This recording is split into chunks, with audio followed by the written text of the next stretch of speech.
Solve the equation below, which of the following is true.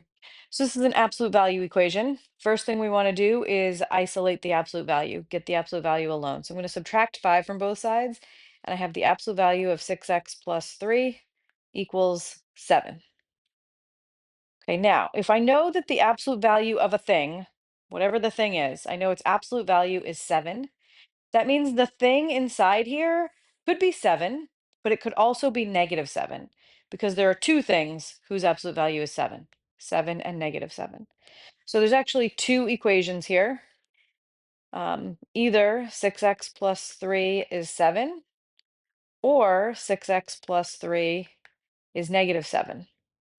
And then we just solve them both. So here I get 6x equals 4, which means x is 2/3.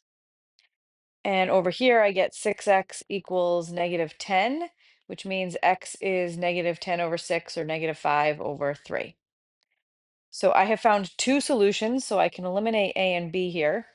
And then in C and D, I'm looking for both 2/3 and -5/3. And those show up in C. We've got 2/3 and -5/3.